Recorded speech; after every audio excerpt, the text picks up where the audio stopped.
Megan Rapinoe and Sue Bird, from what I can tell, have a lot of medals and a lot of money. And you know what they don't have? Daughters. So they can take a seat, because those of us who do and need to worry about their safety and their fair play object to your desire to push men into women's sports.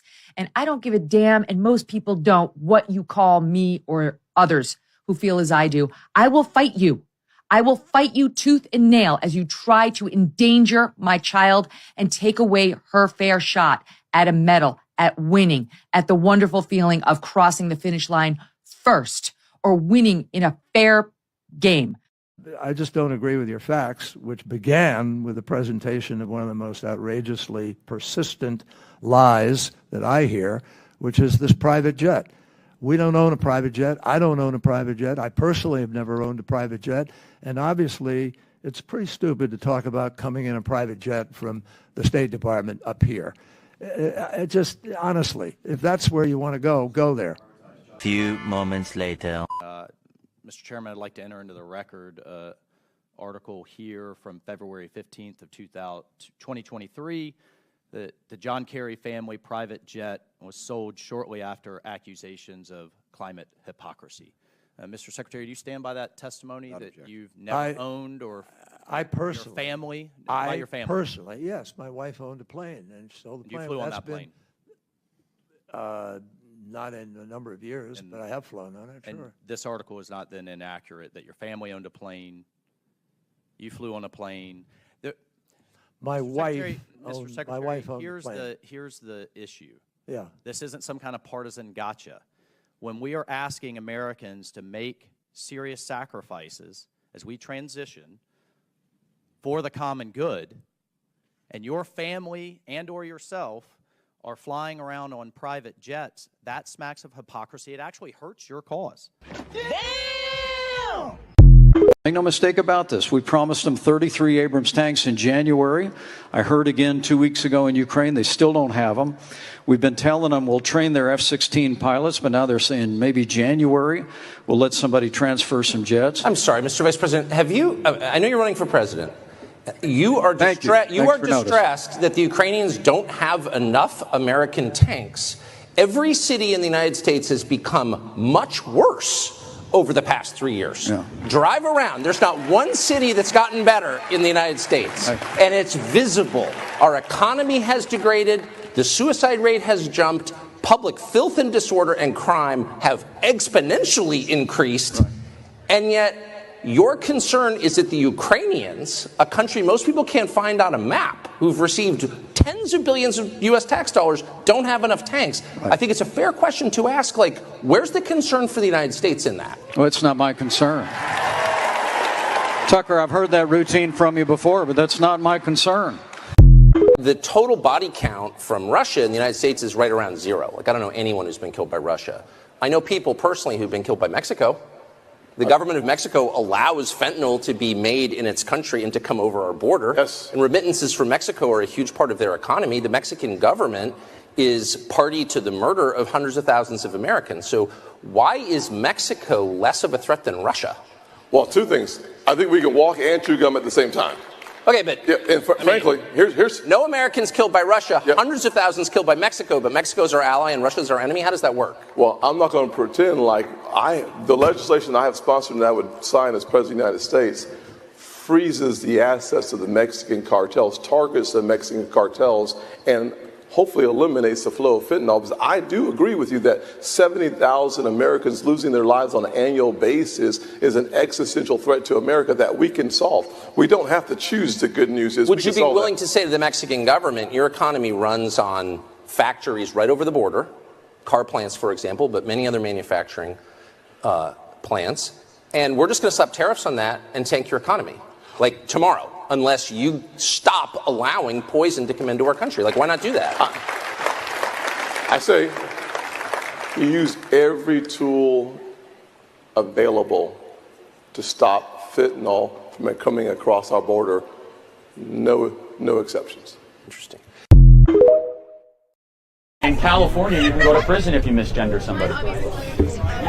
Oh, yeah, you're okay with that? Yes. Oh, okay. So you think, think that you so you should think be if I listening to misgender people's some, okay, so if I go up to somebody and I misgender them, I can face prison time and you're okay with it? Yes. Okay, that's the problem. The problem You're forcing speech. is that, okay, so if you went up to me and you're like, you're a man. If you came up to me and you told me. Well, I don't want to you were assume a your man. gender, so I don't know. You tell me. Okay, well, I abide by she, her pronouns. Okay. All right. But And if I say him, I could face prison time in California, and you're okay with that. That's forcing speech. That is a form of fascism. That's the problem. And welcome to another Monday. Wow, such happy news going on out there. Always Holy try cow. to start off on a good note, right? So glad that you brought in the comedy routine to start things off today. Yeah, well, Jeez, oh, man. it is a comedy routine. What's going on is a comedy routine. Almost half of millennials now believe that it should be a crime to misgender somebody. Well, believe it all you want. Believe it all you want, because some of us are never going to play your game. We're just never going to play your game. I'm never. Will you ever ask have you yet, or will you ever ask somebody their pronouns? I will not. I will not either. Although I have to admit, I've had to make a couple of calls, to like Cox Cable or to various 800 numbers, whatever it might be, and I have noticed myself questioning whether to say yes, sir, no, sir, or ma'am, thank you, ma'am, because now I'm not sure. Now I'm really confused as to who I'm talking to on the other end of a phone. Might as well just go with you. That's kind of what I've adopted now is, hey you, Hey, hey you, what are you doing? Because I'm never going to be like, what are your pronouns? And I'm certainly never gonna go with the they them thing. I'm never gonna do that. No. You know what? They is a plural. You're not. So figure out another word. I think that's honestly what has chased most people away is the they them. I don't think people necessarily have a problem if you look at some fruity guy and he wants to be ma'am. I don't think people have a problem with that. I think the real problem is when they pretend that they're so sophisticated that they can't be gendered. They're so outside the realm of normal that we have to come up with something different. So we have to consider them as a little bit guy and a little bit girl and a little bit something else. So they're they. Well, no, you're not. The sad part about everything is that it's the kids that are really suffering now with this whole madness, whatever we want to call it, this disaster that we live in today. And I was listening to a Bob France the other day, and he had a doctor on. I believe she was a doctor, like a psychologist or something. Okay. And she was really great. But she was talking about, there are people out there with gender dysphoria, people that actually are maybe not what they came out to be. They weren't cooked properly. And there's some sort of a, mental disorder, if you will. I'm not trying to say, it's a bad thing or whatever. I'm not trying to downplay somebody's agony over going through something like that. Yeah. But it's a very small percentage of people that actually have that issue. And the problem that you're having now is that it's almost like a fad. It's almost like if you want to be accepted, you do something like this. There are groups of kids that are now going to doctors together saying that they want to change their gender. It's a cool thing. It's not a real thing. Let's just be real here, dude. Can you choose what you're going to breathe? No. You have to breathe air. There's no other way around it. You can't just decide that you're going to breathe carbon monoxide. You can't identify as a carbon monoxide breather. Well, you can, but only for about 30 seconds, and then you'd be done. Right. Is that you agree with that point? You cannot identify with that? No, it's the same thing with gender.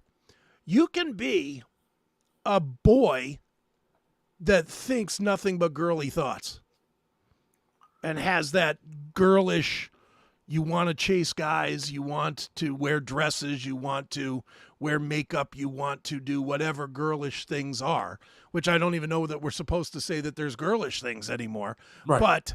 But you're still a guy. If you're born a guy, you're a guy. You're always going to be, no matter what cutting you have done on you, no matter what surgical thing you have done on you, no matter what some stupid-ass shrink making $600 an hour tells you. You're going to be a guy.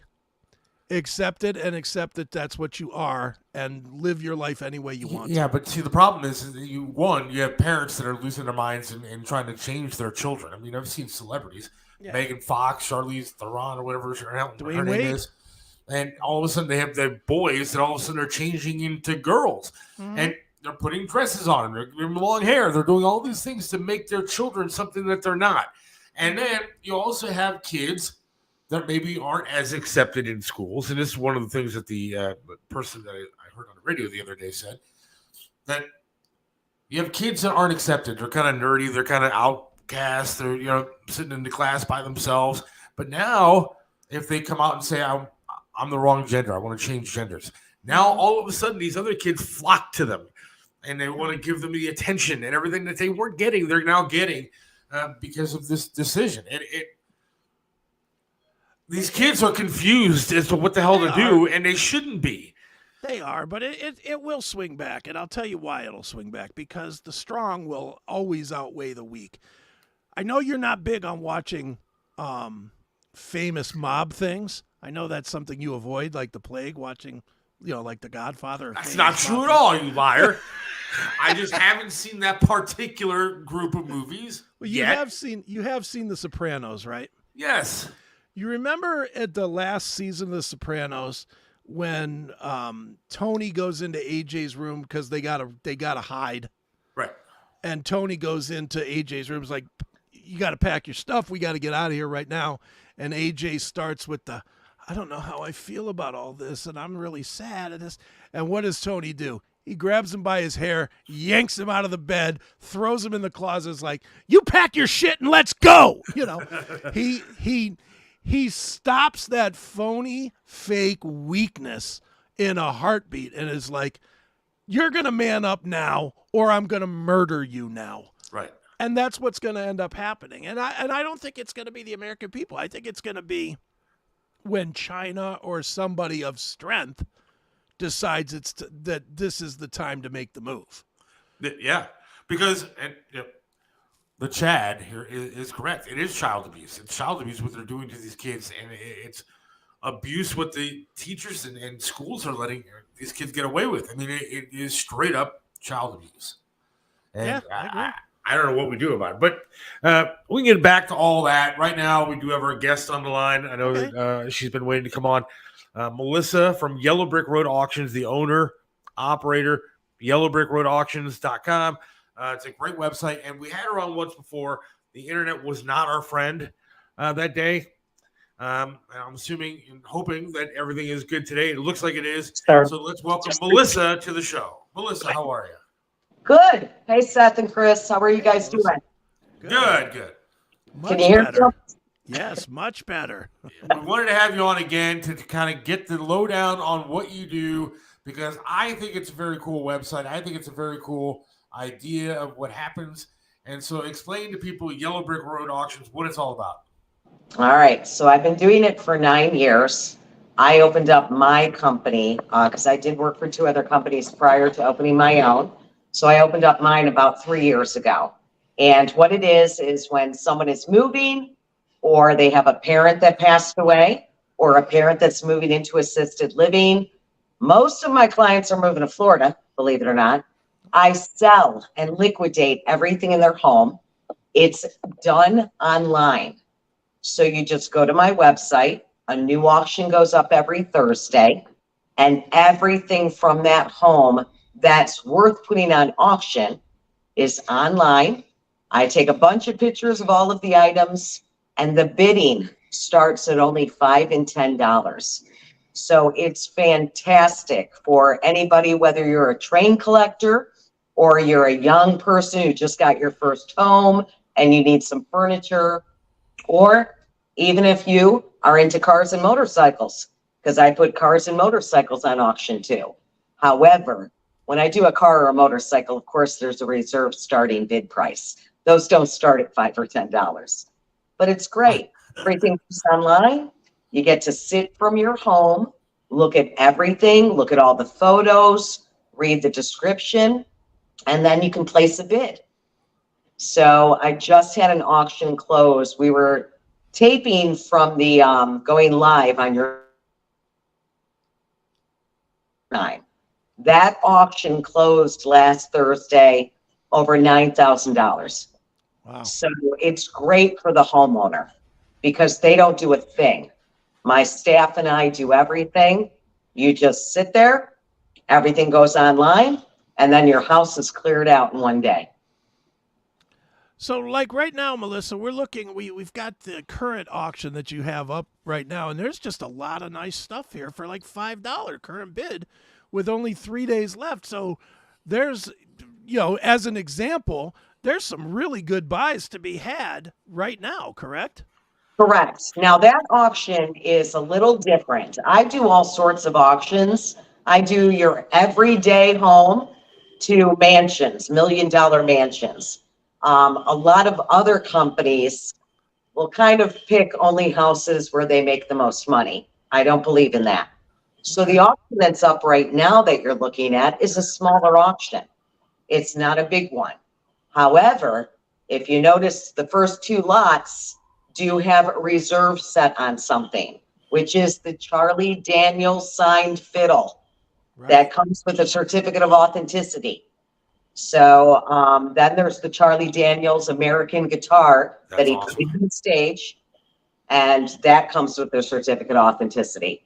So it's really neat because you can find everything.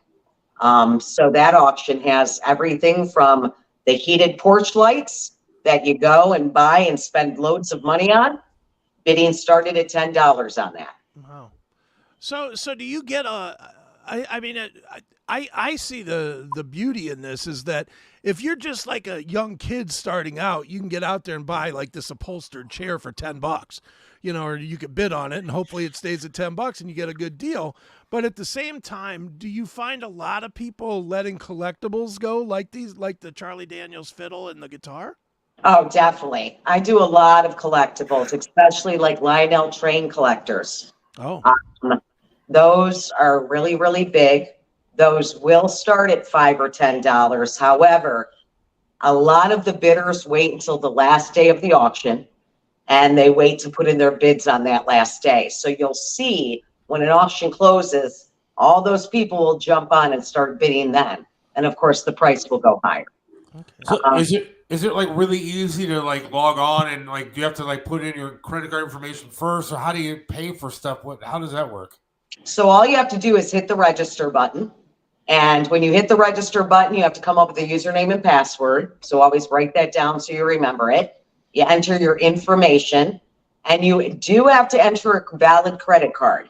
The only reason why is because we do not want someone to just be able to bid on an auction and say they buy $500 worth of items and then don't show up to pick it up. Right. So you do have to put a valid credit card on file. However, you do not, it's secure. It's very secure. I also am the only company in the United States that verifies all of my new registered bidders. So in other words, if you were to register today, Seth, I am going to get a notification that you registered, and I'm going to call you at the phone number you entered so that you know who I am. I'm a real company. You're not putting in your credit card on some company that you can never get a hold of. And I'm going to talk to you and walk you through the process again, and then just let you start bidding. So it's real easy to register. Go ahead. No, go ahead. Well, I was gonna say, and that eliminates like on eBay where you have the robots that just run the price up too, because in order to be in here to actively bid, you have to already have put in a credit card so that people have to pay if they win the auction. Right. And you did bring up a good point, as much as I hate to bring it up, but shilling is what it's called in the business, which is illegal. Shilling is when an auction company that is not honest, they have fake bidders that bid against you to try to get your price to go higher. That is illegal in the business. Governor DeWine signed into law last September 15th that every auction firm has to be now licensed and bonded by the state. So when you go on my site, you'll notice on each auction, it has my license number. I went and took the 3-hour exam down at Columbus, did the background check, got the surety bond. I will never shill.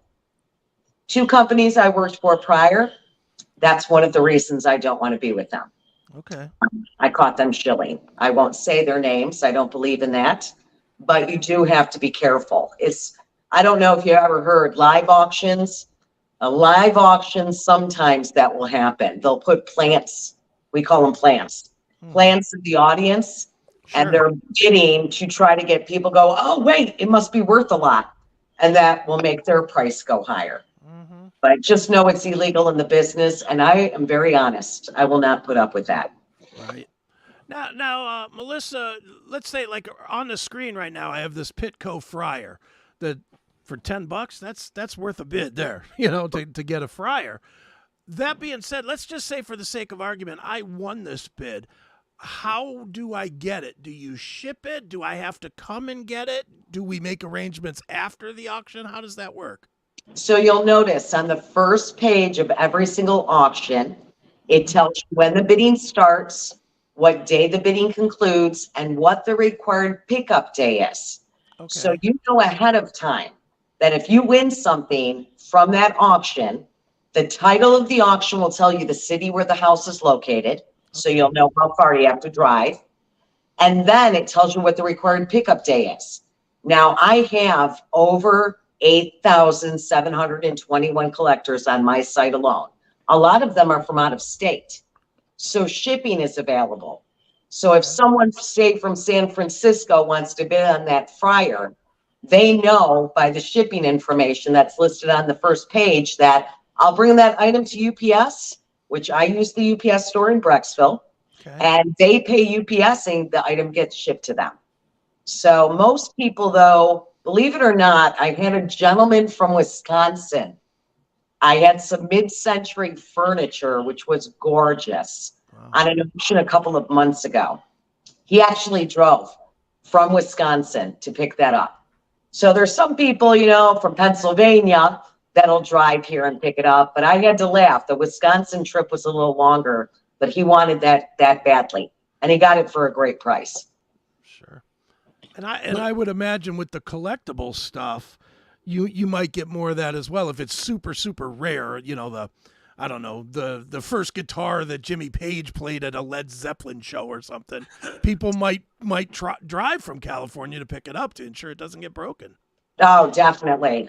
In fact, I hate to bring it up, but I do a consult. So when someone wants to use me, I go to their home, do a free, no strings attached consult. They show me everything they want to sell, and I approve it. I say, yep, that can go on, or no, I'm sorry, that's a garage sale item that's not worth it. Well, I just had a gentleman's home, and he had an original Studio 54 poster invitation from when Studio 54 opened in 1977. Wow. It's a highly collectible item. So we're looking forward if possibly that's going to be going on auction soon. Okay. But, we get a lot of very, very good collectibles. And I think I mentioned before, Irte. Irte is my favorite designer. He was a famous designer in the 1950s. And whenever Irtes go up, those will go for good money because a lot of people will fight for those. But I had 2 Irtes on a past auction, and the gentleman who won them lived in California, and he paid to get them shipped to him. Okay.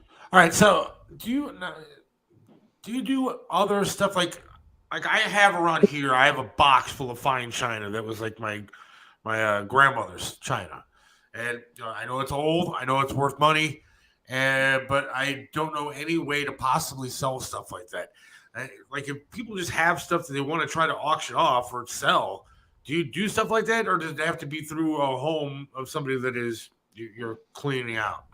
No, what I'll do is if you give me a call, then I'll go to a consult. I'll go to the home and look at what you have, because a lot of people don't know what they have. And let me give you an example. You mentioned china.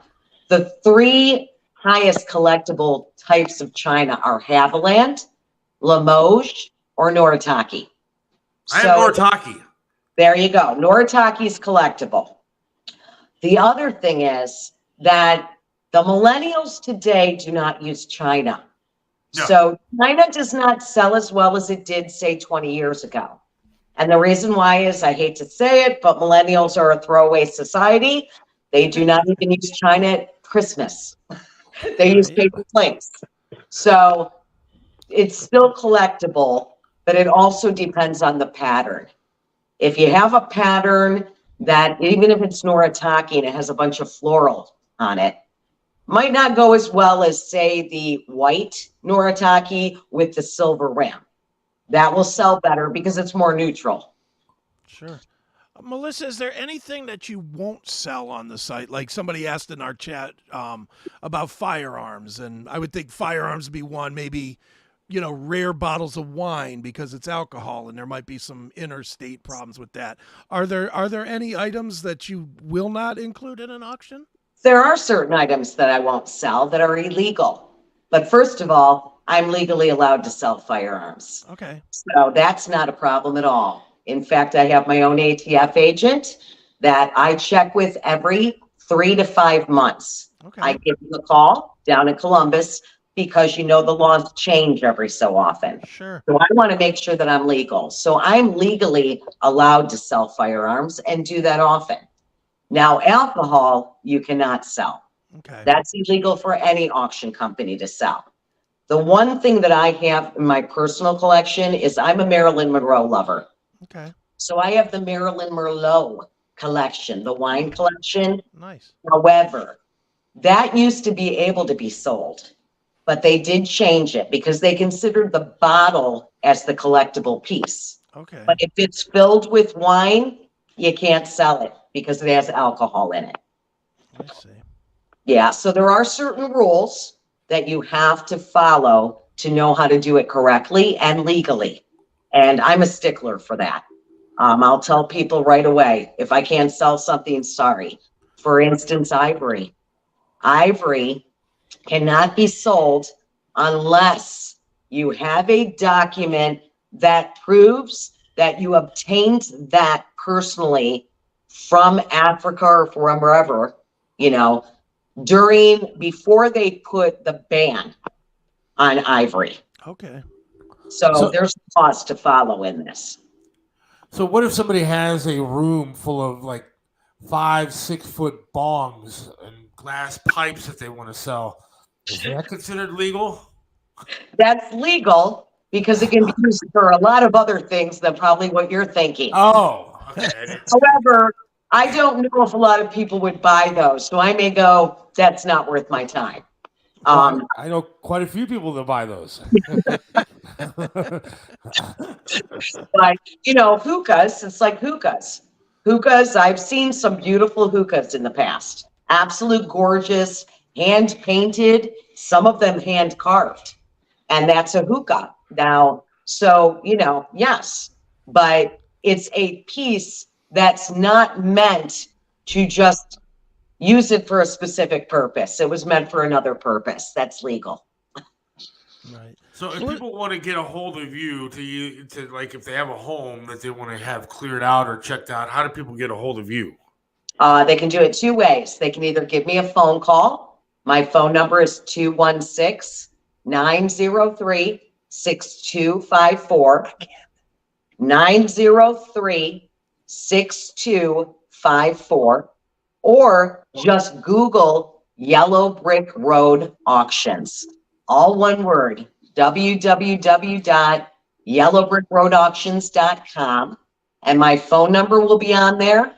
And also the commercial that I have that runs on Channel 5 will be on there. Excellent. That's very cool. I mean, I think it's a lot of fun. I mean, what's something like, just give people an idea, like some of the coolest stuff that you've been able to sell. Oh, okay. Well, I love the ear taste. So what's nice is you can go to my auction site and you can hit the closed auctions. And that allows you to see the prices of what things sold for. So if you look at the auction, anybody who goes on there and you hit the closed auctions, there was one auction that was done in Sagamore Hills. and they had an Eames chair. Charles Eames was a famous designer from the 1950s. He had a chair that he designed called the iconic lounge chair. That is a famous piece of furniture. Highly, highly collectible. When I walked in that woman's home, I almost fell over. She didn't even know that it was an Eames chair. So some people don't know what they have. But that Eames chair went on auction. It started at $10, and that sold for, I think it was $3,775. Oh, wow. That is one of the most desired pieces of furniture in the world. Another one would be the tulip table. Tulip table, another famous designer, Euro Saarinen. He actually worked with Eames back in the 1950s and 60s. If that is an original tulip table made by him, that is worth loads of money and highly collectible. But, you know, I did find the Beatles at White album in an attic. That was several years ago. But it was one of the original Beatles White albums, and that sold for a lot of money. So I love it because it's kind of like a treasure hunt. When you go in somebody's house, you really get to see a little bit about that person who owned the home and what they loved, but you also get to see some beautiful historical pieces. Yeah. See, what I think is cool about this is that, like, I'm an estate sale guy, so is Heather and my daughter, Molly, and we like going to these estate sales. But the problem is I can't really go into a lot of these places now with my leg. It's a pain in the ass for me to walk up and down the stairs, go to the basement, all this kind of stuff. So it's kind of fun to actually just be able to go online, check everything out, and you know, and buy some stuff. Yeah, and what's nice too, you know, I think it's a much better way. It's also not to put estate sale companies down, but think about it. If you needed to do it for your own home, the only people that go to estate sales are people that live close to where that home is located. If you needed everything sold from your house, you want everyone in the United States to be able to see it and to be able to bid on it. But what's more important to know is it doesn't mean because it's at someone's home that you cannot come and look at it before you place a bid. It says right on the first page of the auction, anyone who wants to view an item in person prior to placing a bid, please feel free to call Melissa no later than the Tuesday before the auction closes. And then you'll be able to go to the house because, you know, if you want to buy a couch, sometimes you want to sit in it first, see if it's comfortable, see what the height is. So don't think that you can't look at an item before you put a bid in. Well, it's very cool, and I appreciate you coming on today, Melissa. YellowBrickRoadAuctions.com. Yellow Brick Road Auctions. It's really cool. I appreciate you coming on. It sounds so much better today. You look fantastic. Everything was great. And I think people should check out this website because I think it's very cool. And get a hold of Melissa if you got a home that you want her to go through the stuff and put it up there. It's a very cool site. So thank you for coming on today. Thank you very much, you guys. Seth and Chris, you guys have a great day. And thank you for supporting this show as well. And Jim, great job with the camera work today. Good job, my friend.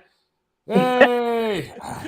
And we're just going to add one more thing. Don't forget to yes on issue 1. All right. Yes on issue 1. I totally agree with you. A lot of people are very confused about issue 1.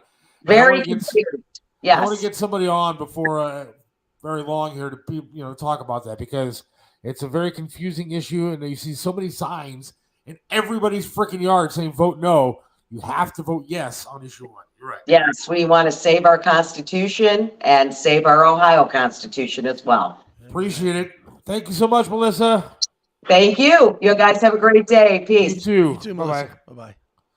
YellowBrickRoadAuctions.com. I think it's a cool site. In fact, I saw a lot of the stuff on there that I would buy, without a doubt. Yeah, I did too. Well, and here's the thing. And I didn't say it when she was on, but I will say it. I should have. The difference between going to an estate sale and doing this way, because you go to these estate sales. Most of the time when you go in there, you'll see something cool, but the immediate thought is it won't fit in the car.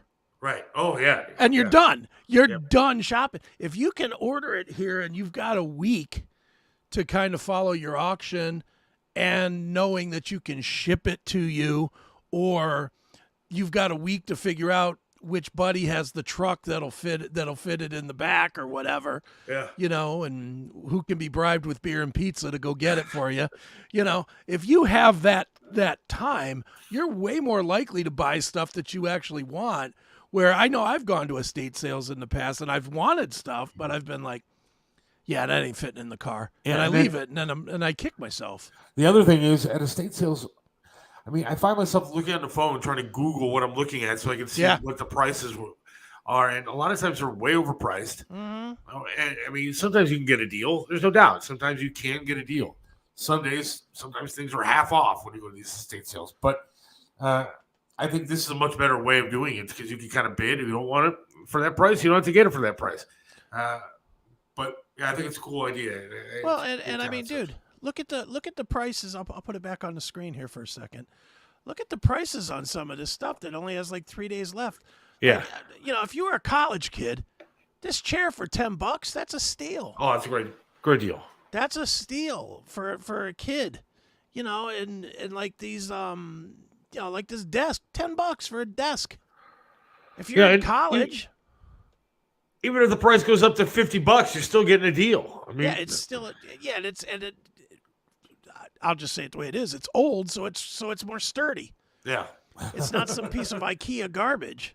Right. It's a sturdy desk that roll top desk could probably, unless you're jumping on it or something, that thing will last another 100 years. Yeah. And it probably is 50 years old. So, yeah, I think it's a very cool concept, and I think it's a good... It is. Lots of cool knickknacks, lots of cool stuff. Some Christmas stuff. I like the fact that she sells guns. Yeah. What's that blue thing? This is a Famosa Dareway Kids Ride-On. Let's go to a different picture. Oh, it looks like one of those... like a Segway type of a deal? Segway kind of thing for kids? But it looks like it's more balanced than a regular Segway. It's cut this way for us fat guys so our belly can fit in there. Yeah. I just rested right on that little lip there, yeah. But yeah, what does this thing cost? $10? Is that what it's at right now? There's a bit one $10. bid? Yeah.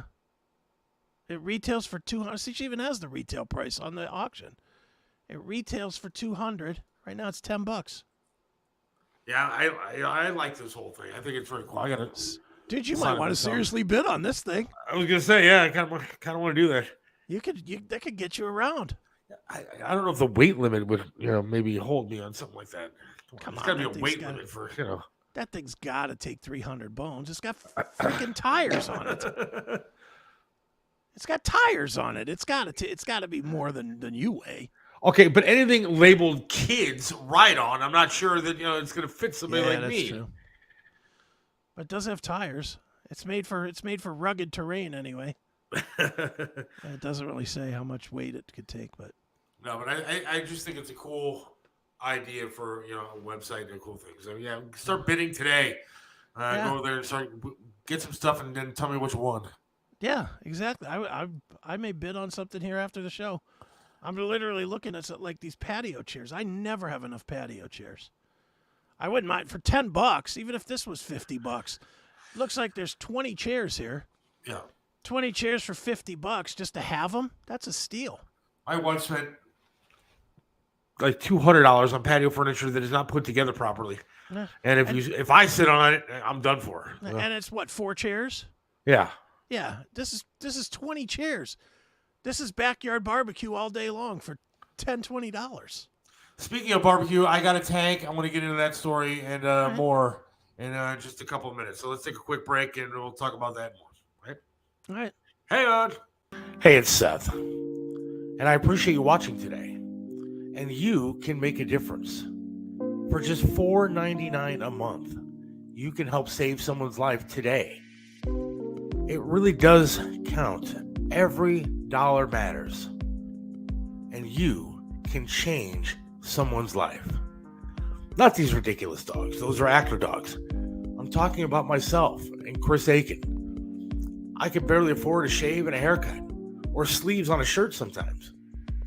We could use your assistance today. Just go to the Odyssey app. Go to the Odyssey website, ODYSEE. just $4.99 a month can change the world for someone today. Myself and Chris Hagan. We'll give you extra content. We'll give you bonus footage.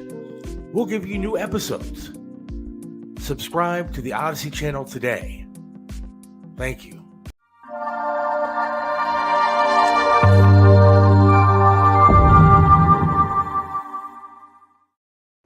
Hey everybody, it's Don Dockin. When I'm feeling nostalgic, I always go to Pinball PA. You gotta go check it out. It's a lot of fun. Stop what you're doing and start making memories at Pinball PA, located at 2284 Broadhead Road, Suite 10B in Aliquippa, Pennsylvania.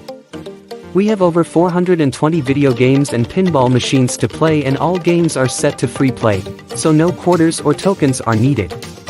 Pinball PA is open 6 days a week, and is the best and most affordable entertainment spot in all of Western Pennsylvania. Check out our website at www.pinballpa.com for more details. Come visit Pinball PA today. Initials up.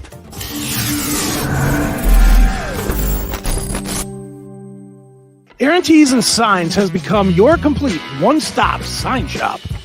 Call Jimmy at 216-299-9344. Their friendly and professional staff can and will help you build your company brand and identity from start to finish. One stop means you get a complete package from one location. Custom logo design, vehicle graphics, banners, t-shirts, storefront marquees, and so much more. Aaron Tees and Signs, 4883 Turney Road. Call us at 216-299-9344. Oh my God, Staples actually sells staples. Sorry. Never gonna get over that one. Why'd you cut it off? That's as long as, unfortunately, that's as long as it goes. If I could pause it, I'd just sit here all day. I'm just nice. By the way, I want to answer a question real quick. Yeah. In the chat. Yep. Does she sell propane? Yes, there is a propane tank for sale right now, only $5. I don't need that anymore. Why not? Because I now have a tank full of propane to run my grill outside. Nice. I would like to say thank you to Rick. Some people may see Rick commenting here on the show every now and then. Sure. Rick, good guy. And he messaged me the other day, and he's like, hey, man, I got extra tanks. He's like, I got extra tanks for a barbecue, whatever. He's like, I have some extras. All right. He's like, do you want one? I said, dude, I don't really like doing that kind of thing, but sure. You know, and I thought it was really cool, the guy, really nice, the guy. And then I found out the poor guy was coming all the way from Geauga County to meet me to give me this propane tank. Right. And I felt horrible because but apparently he had to come over for some other reason. And so we met at the Giant Eagle in Broadview Heights. Okay. It's like right on 77 and 82, right by the highway. Sure. And unfortunately, I don't think Rick is listening today because Rick had to go back to second shift, so he's going to be listening to the show later at night. Tonight. Yeah, he's listening tonight. From now on, he'll listen at night. But right. I thought it was really cool of him, and so I said, okay, fine. I need a tank. That's fine. Haven't been able to find one. So I met him at this triangle. So I've recognized his truck from what he told me in the back of the lot. So I pulled over by the back of the lot. He was not in the truck. And so I'm just kind of sitting there waiting. And all of a sudden, I hear yelling. Then I hear, F you, F this, F that, get out your effing car, I'm going to kick your effing ass. Oh, no. And then I hear somebody else yelling back, and it's going back and forth, it's getting louder. I'm like, there's no doubt in my mind, this is Rick. And I see this. So you didn't know Rick going into this? I did not. I did not. Okay. I looked at his Facebook. Couldn't even find like a picture of what he looked like because he didn't have it. It was just a bunch of memes and stuff. And sure, he's a good guy, and he's got a lot of political views that I agree with.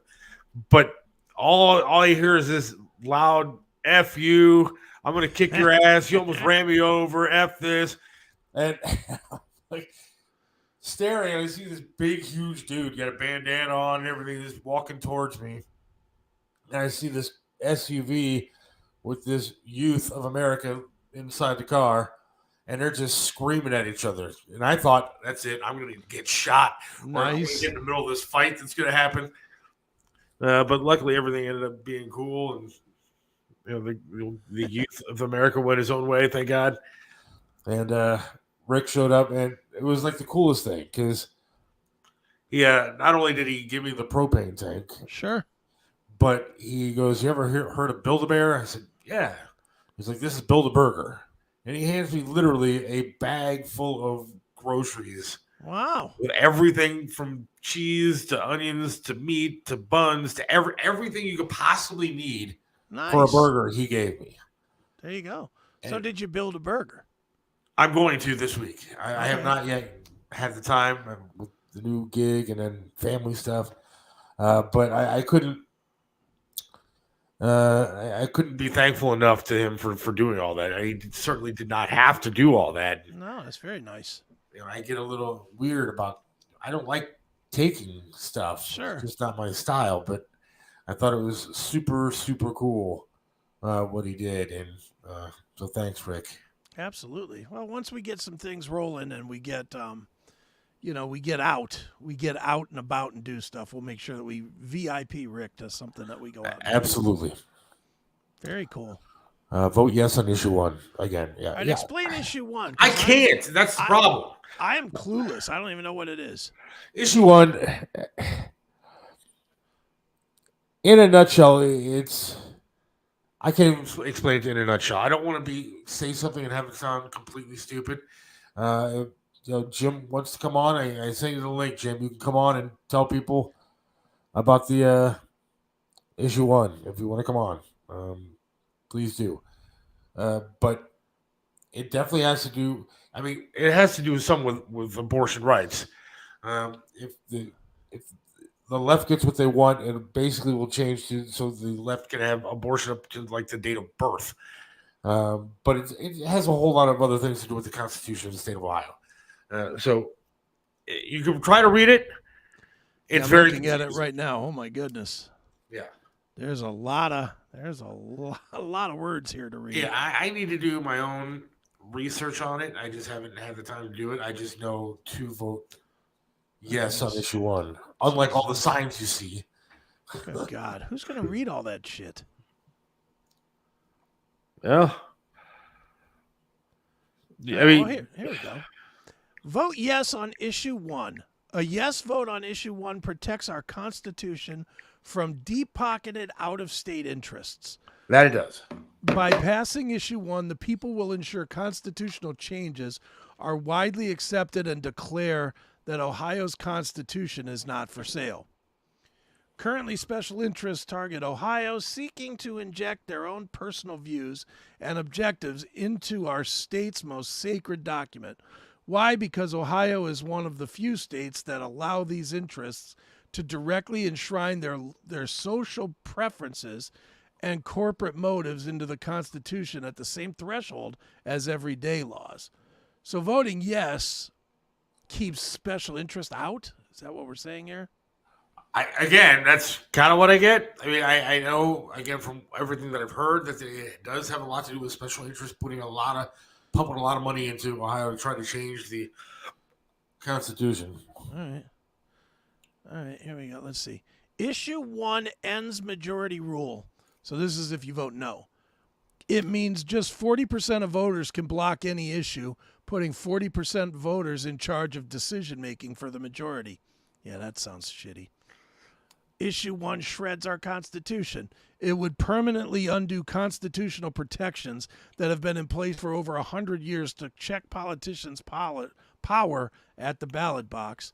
And 3, issue 1 takes away our freedom. It would destroy citizen-driven ballot initiatives as we know them, guaranteed that only wealthy special interests could advance changes to our Constitution. Yeah, that's got to be voted down. So why do people want to vote no on this? I don't know. I mean, I want to vote yes on it. This is what I'm figuring out. But that's what it sounds like. Is according to this document, I don't even know how official this is. It's very confusing. I'm telling you. This is from Frank LaRose, Yeah. Secretary of State. Yes. But what's his agenda? Oh. I mean, dude, this is what I hate about government in general now. Even when you see, now this looks very official, right? This looks like an official document. But who the hell knows? Who knows if this isn't all written from the agenda of Frank LaRose versus if any of this is even true. And I don't know anything about Frank LaRose. Do you? Never even heard of him. I've met him a couple of times. Have you? Is he legit? I mean, is he? Yeah, he's legit. Yeah. Issue 1 wants to change the law to require 60% vote to change the Ohio Constitution from the 50-50 plus 1. And that's bad or good? I'm trying to figure that out. Because to me, that sounds better. That sounds to me like you got to have more than a majority in order to make a change. I like that. I like that the politicians would have to buy off more people, not less. I wish Jim would quit sending messages and just call in. Yeah, no kidding. Yeah, you have to send this link, though, because I don't have the call link set. I sent him the link. There's the link. All right. Yeah, because I'm not going to pretend I fully understand this. I don't. I know that I'm supposed to vote yes. When is this election? August, I believe. Okay. August 8th. Yeah, it doesn't say on this page. I wish it should say that right at the top. Date of vote. Whatever. All right, well, there you go. Vote yes, I guess. Look, I don't consider myself a stupid person, but even listening to the radio the other day, I was sitting there trying to follow along with what's going on, and everybody that I was listening to was even confused as to what this whole thing is. Yeah, I don't get it. And, I don't know. There's certain newspapers and publications that are saying yes, and they're spinning it. So, I mean, it's ridiculous. I don't know. Well, here's the link if anybody wants to take a screenshot and try and copy that long-ass link. But there it is. If you want to figure this out, there it is. So, August 8th. August 8th. All right. So, all right. Well, I'm going to definitely read this thing all the way through because I know nothing about it. And as a voter, I probably should, but I just don't. Dude, am I the only one that now when they start talking about election shit, you just just turn it off? What else is on? I always get confused with the issues because every sign says something different. Yeah, but you don't vote based on signs. No, but you don't know who's voting for what anymore. You vote yes on issue 1, vote no on issue 1, vote maybe on issue 1. I don't know what the hell to do. Yeah. And I'm not going to sit here and read 18 pages of some document and try to tell me what issue 1's all about. And even if I did, I'm not going to know what it means. Yeah. Ohio would not have casinos with this crazy issue. Ohio barely had 55% to pass. Back in the 50s, Ohio had a close election to keep governors at 2 terms. So Mark is saying vote no. I think Mark is saying vote yes. Well, he said they wouldn't have this with this crazy issue. So would you vote no to get rid of the crazy issue? Mark, what would you vote? Yeah, Mark. Neither of us have a clue. Boy, you talk about, here you go, people. This is a political show. Talking out our ass. We don't have any idea what to tell you here. I know a lot about a lot of stuff, man, but I know very little about this. Yeah, I know nothing. Mark says vote no, but I've heard every Republican I've met say vote yes. Yeah, all right. So I don't know. I really I have no idea. All right, we're gonna have to. We're down. If it's not Jim today, we got to get us an We'll expert. get somebody on. I know a couple of people that know a lot about issue 1, and I wasn't prepared to. Why don't we get Mayor Bibb on? He can tell us, and then we can do the opposite. Yeah, whatever he says to do is the exact opposite would be correct. Yes. Well, everybody would vote no if there weren't so many guns on the street. A no vote opens up restrictions on Ohio gun laws. A no vote opens up restrictions to gun laws? Yes. No, it simply means if passed, you need a 60% vote of the people to amend the Ohio Constitution, not a simple 50% plus 1. Laws can still be enacted by the legislature on ballot initiative. But wouldn't you want it to be more? I don't understand why you would want it to be less to enact or to amend the Constitution. I would think you want it to be 90%. Right. So, I mean, if passed, you need a 60% vote of the people. I would say then that's something I'm going to vote for. Yeah, I would think that if they could make it that you need 99% to change the Constitution, that's what I want. I don't want them changing the Constitution for anything. Is there any law that you look at now and you're like, man, they need to change that? Any law that I would change? Yeah, that's on the books right now. Murder. No, I don't know. I mean, I don't understand how you can go fight for your country and then you have at 18 they have to be 21 to drink a beer. I mean, I don't know what 3 years difference really makes in doing something like that. I even might say you should be older to drive a car because some of these kids are fucking dumb. We were. I know. And to be honest, I was also drinking well before that 21. That was the worst crime. Dude, I went to Korea. I was 18 in 2 months. Yeah. I was there 2 years. I came back, and over there you were allowed to drink. Over there you were just legal. You know, I don't know that. I think a 5-year-old could drink over there. I never saw anybody not drinking. I got back here to the States and I wasn't legal. Yeah, that's crazy. Oh, want to talk about getting in trouble? Holy cow, did I get in a lot of trouble for underage drinking. Scott just says stop and play the dick thing. Oh my God. Staples actually sells staples.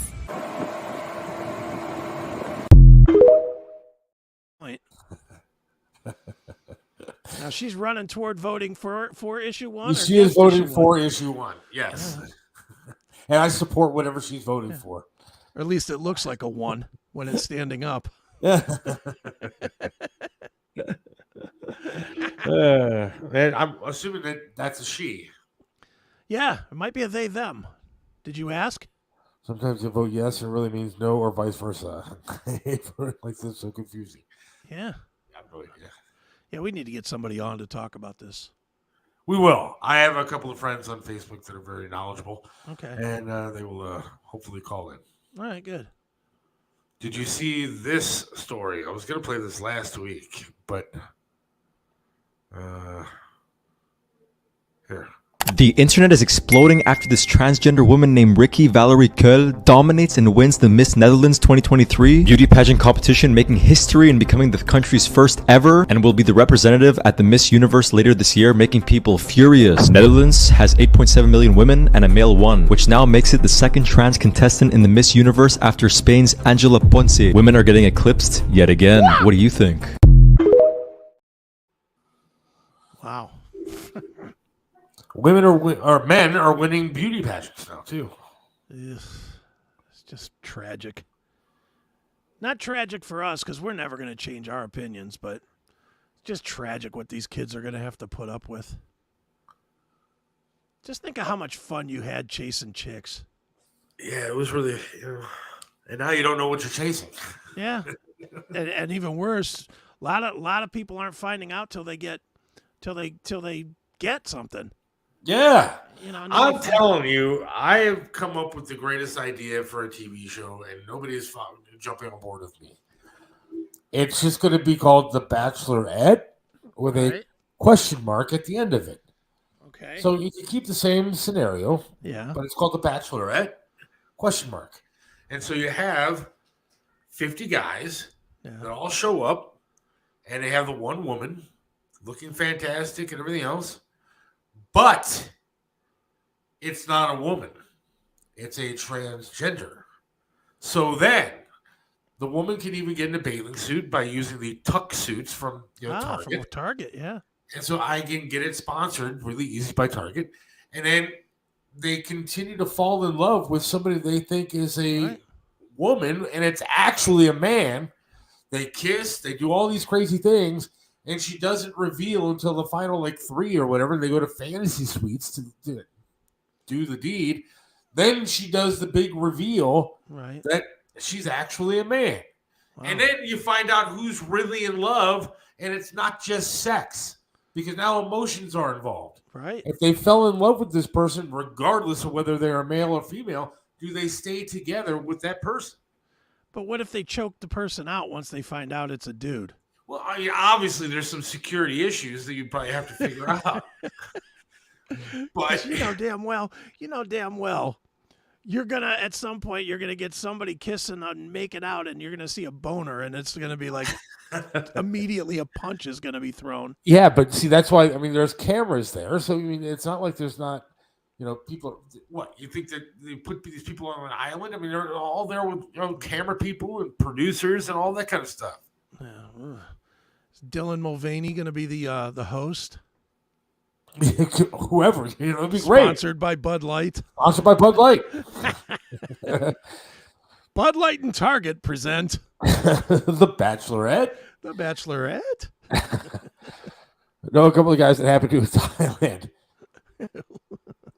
I mean, who knows what that would attract all kind of audiences from people like me that would just be curious to see what the hell happens when the big reveal goes down, and it would attract the LGBTQA plus I community. No, it would attract all. Dude, look, let's be honest. People are stupid and will watch anything anyway. The fucking Masked Singer does gigantic ratings. I know. So this is the Masked celebrities. This is the Masked Lover, sort of. Absolutely, the Masked Penis. Yeah, it's the same thing, just a different mask. But lower. I think that would be really great because again, it shows your character then. Like, what would you do? Are you that guy that would punch somebody if you found out? What if you were kissing this broad for like 5 weeks and making out with this woman who you think this beautiful woman? She's got big chest and she's got nice ass and all that kind of stuff. And then all of a sudden that night you go to the fantasy suite, you see there's a thing there. Choke out followed by a bullet for myself. See, all right. Yes. I don't know how I'd react. I'm a lover. I like to be in love. I respect the emotions of love. And so I don't know. I mean, I'm assuming that I would be slightly turned off. But slightly? Well, again, if you're emotionally involved with this person you think is a woman. What if this man-woman had a bigger cock than you? Well, there's women that are real women that have bigger stuff down there than I do. Yeah, and you ain't hooking up with them, I'm imagining. Probably no, but it is what it is. Yeah, no. I just don't know. I mean, come on, it would be an interesting study you would end up with so many people. You would end up with a lot of suicide on the back of this show. No. Yes, you would. You absolutely would. How bad is the guy that called himself a straight guy gonna take it if he's embarrassed on national television by choosing a guy? Now, what if you had 2 women? This is now the premise of the show.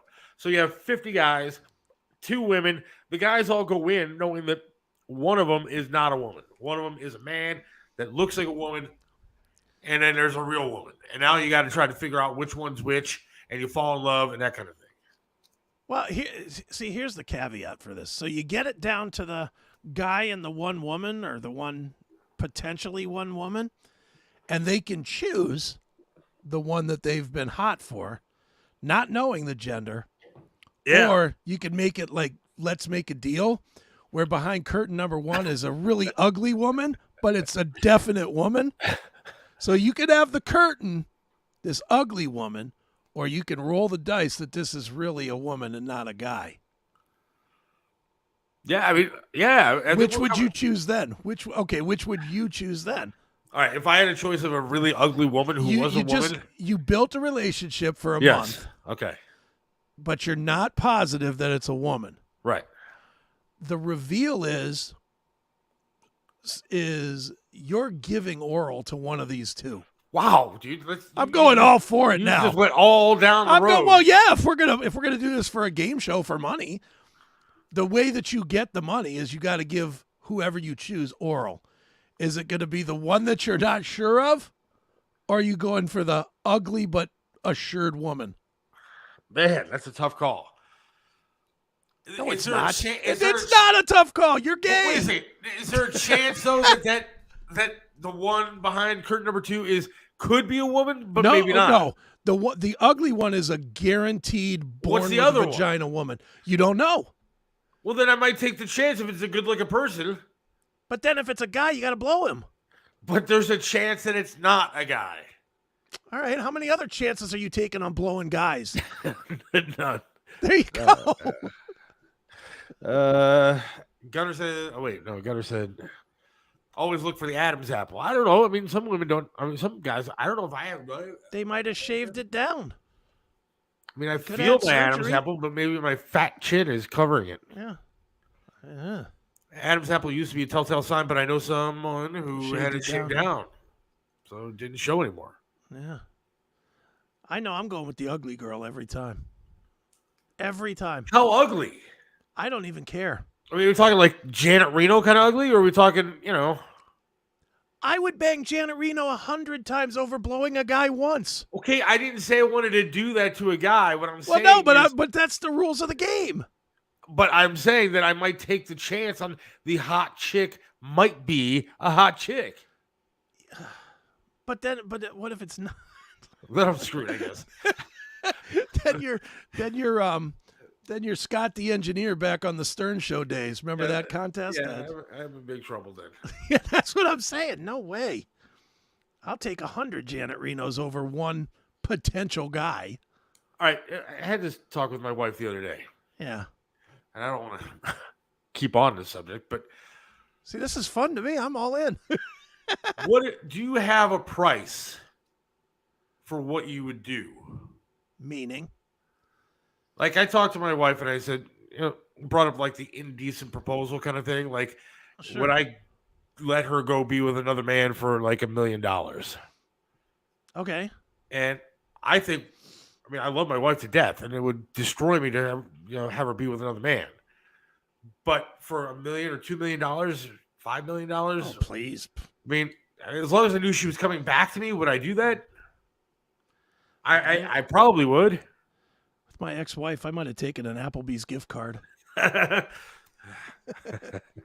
But do you have a price for like anything else? Do you have a price? $1 million you got to make out with a dude. If somebody said to you right now, Chris, I'm going to give you and Seth $2 million. Yeah. $2 million. You both have to get naked, climb into bed together, make out for an hour. Each of you are going to get $1 million. Not for $1 million. More, I would. Probably about $5 million. Because $5 million, I could pay away the embarrassment. So $5 million each, or $5 million each. $5 million each. Because at $5 million, somebody can make fun of me and be like, "Oh, okay, ass bandit or whatever," and I can be like, "Yeah, but I'm sitting in a fucking Mercedes. What are you doing?" Yeah, I guess everybody has the price. All right, back to issue 1.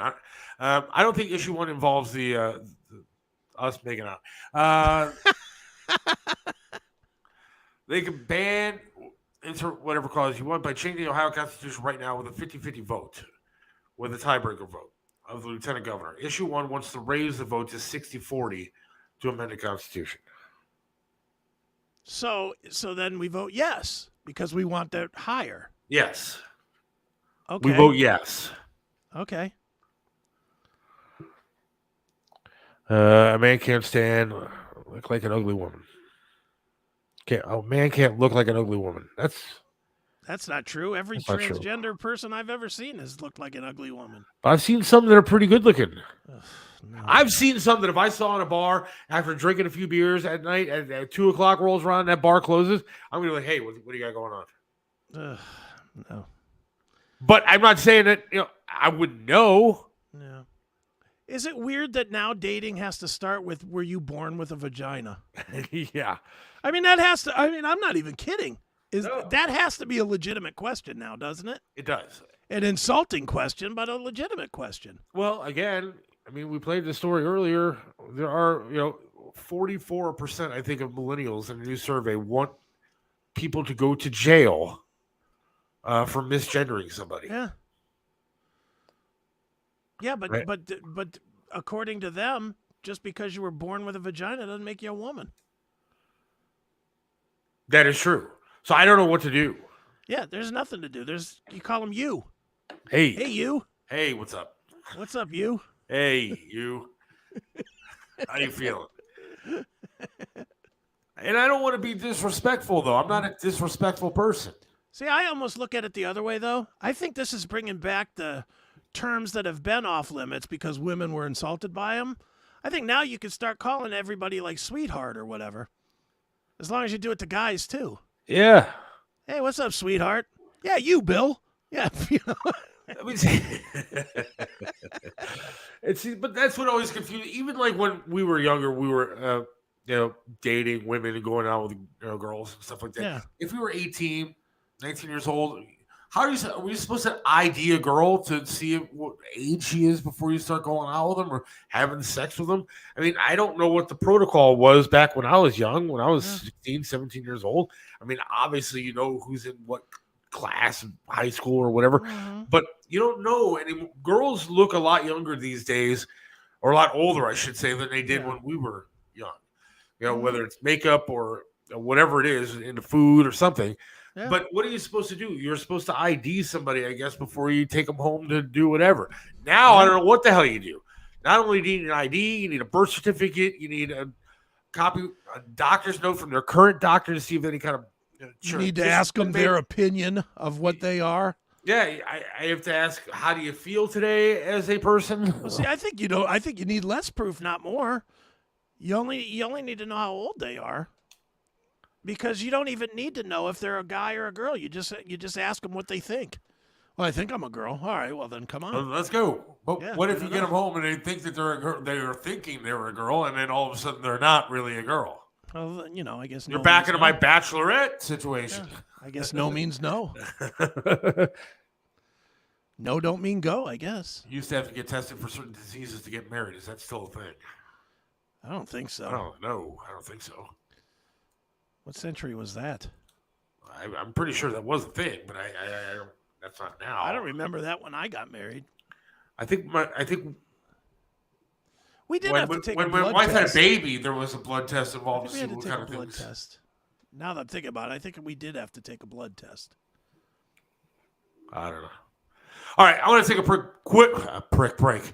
I said a prick break. Man, where's my mind? I'm way involved in this bachelorette thing. I have officially changed genders during this break. It's going to be a prick break, and I don't want to talk about Russia and Ukraine because I think Tucker actually had some pretty cool things to say, and I want your opinion on it. All right. Is that all right? Yeah. All right. Not going to be a prick break. Be right back. What separates Triv's restaurant in Strongsville from everybody else? Some restaurants you go to eat the same thing over and over and over. But then there are restaurants like Triv's where you want to go there every single time and eat something different until you have eaten every single item on the menu. Why? Because the food's delicious and it has been for almost a quarter of a century.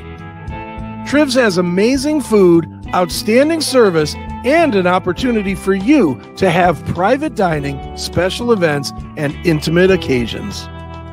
You can enjoy a memorable fine dining experience in your own dedicated, intimate space. Visit Triv's in the heart of Strongsville. Call now for reservations, 440-238-8830. Triv's in Strongsville.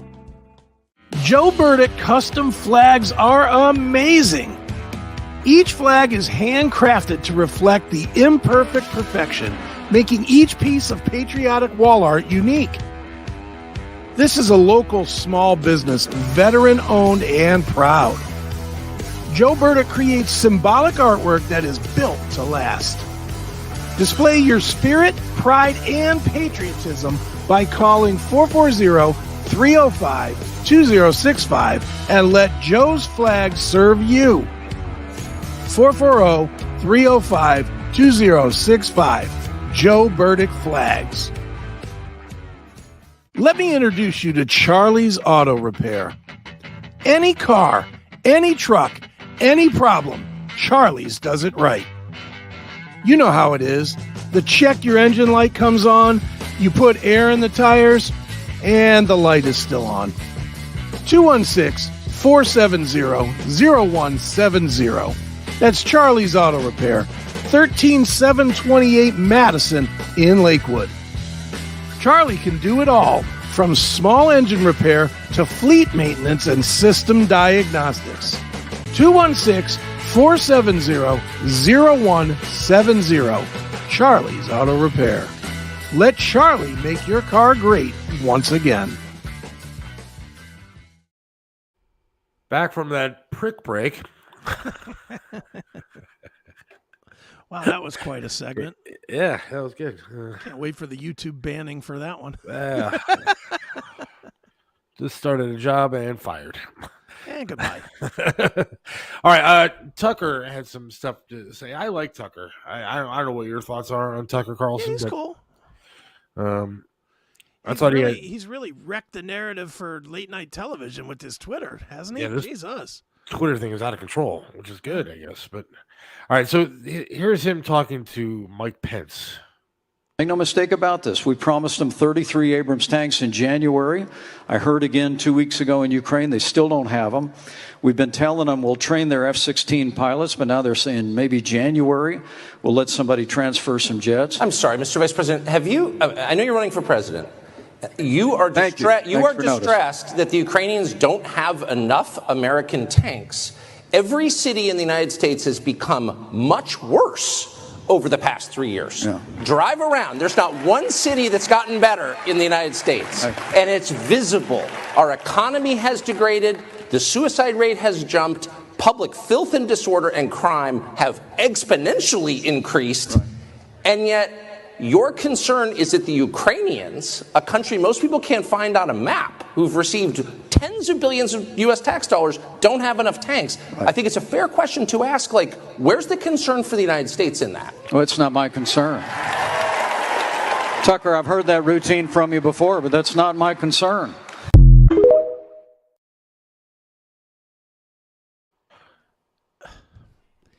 He's trying to run our country, and it's not his concern how our country is run. Yeah, I was confused as to what he was talking about there, whether it was not his concern that it seemed like his concern was the tanks and everything, and training Ukraine. And yeah, his concern is not the degradation of our cities, of our society. His concern is not our society.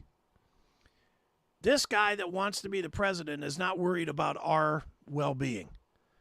That should he should already be done. If I was running against him, I wouldn't even make a speech. I would just play that on loop. Keep playing that over and over again. Just show up. Trump shows up at a rally and just plays it, or he doesn't show up. He's like, President Trump can't show up today, but here's a prepared statement. And it's just him saying that he doesn't care about the American people. Yeah, and I thought that's kind of where I wish Trump would have gone, the last time around, when Biden was screwing up everything that he would say. I thought Trump should have shown up at every debate, every rally, whatever it was, with just a TV screen. Yeah, and just showed all the shit that Biden was doing and saying that was wrong or messed up or falling all over the place.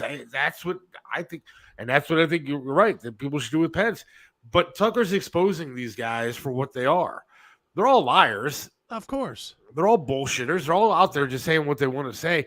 And nothing against Mike Pence. I don't think he's a bad guy. But I'm not sure that he's ready to be in charge. I don't know if any of these guys are. Guy. I think he's a horrible guy. He's a liar. He's a traitor. He totally sold the president down the road for January 6th nonsense. Yeah. He's a bad guy. I'll say he's a bad guy. To me, he's a bad guy. He's definitely not worth a vote. And I'm not. I don't know. And I know you're Trump all the way. And if Trump runs, you're voting for him. And blah blah blah. I'll wait to see who runs. But I know who I won't be voting for. The guy that just said that he doesn't care about the American people. Look, and I mean, I am a pro-Trump guy, but at the same time, I'm also willing to see what everybody else has to say. I mean, there's a good chance that the guy that I want to vote for could be in jail by the time that election comes around, if the Democrats get their way. So I may have to pick somebody else. I don't know who to pick. I mean, I listened to DeSantis, and I guess I like some of the things that he has to say, but he comes off establishment-y. Yeah, he does, and cocky, and kind of like, not that Trump doesn't come across cocky, but he comes across cocky in a kind of way that I like. Well, Trump comes across cocky, but in a one of the people mode, and I know he's not one of the people as a billionaire, but DeSantis feels like a politician. DeSantis feels like, I mean, he does, rail against the mainstream, and I like that, but at the same time, we've seen a lot of those guys that do that until they get in office.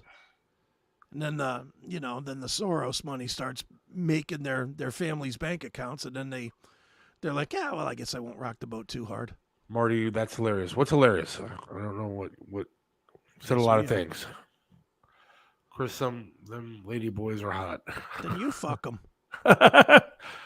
They are hot. Some of them. Good. Then you can have them. Look, I didn't say I wanted them. I just said that some of them are good looking. Makeup could do a lot to a person, not to me. No. Pass. He's Indian, I believe, right? Vivek. Yeah. Yeah, he's getting steam, I guess. Not in the polls that much, anyways. Look, I'm just going to say it, and I know this sounds racist, and it's not meant to, but it's going to. An Indian guy is not winning. Not at this point in time. We're not that far yet. We're just not. Do you agree that we're just not that far yet? I agree. Absolutely, I agree.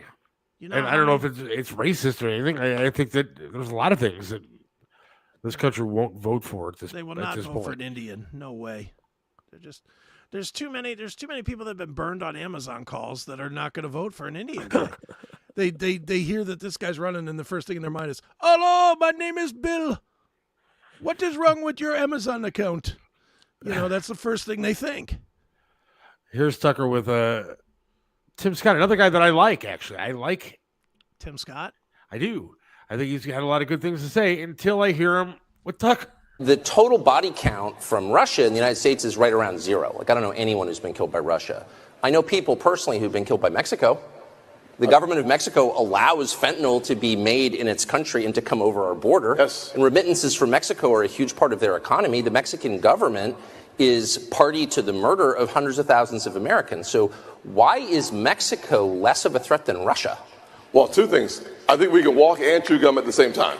Okay, but frankly, here's no Americans killed by Russia, hundreds of thousands killed by Mexico, but Mexico's our ally and Russia's our enemy. How does that work? Well, I'm not going to pretend like the legislation I have sponsored and I would sign as President of the United States freezes the assets of the Mexican cartels, targets the Mexican cartels, and hopefully eliminates the flow of fentanyl. Because I do agree with you that 70,000 Americans losing their lives on an annual basis is an existential threat to America that we can solve. We don't have to choose the good news. Would you be willing to say to the Mexican government, your economy runs on factories right over the border, car plants, for example, but many other manufacturing plants, and we're just going to slap tariffs on that and tank your economy, like tomorrow, unless you stop allowing poison to come into our country? Like, why not do that? I say we use every tool available to stop fentanyl from coming across our border. No exceptions. Interesting. So he just walked around the question and didn't answer it. He didn't answer anything. I mean, it's sad when you have a conversation going on where the host is getting more applause than the guy running for president.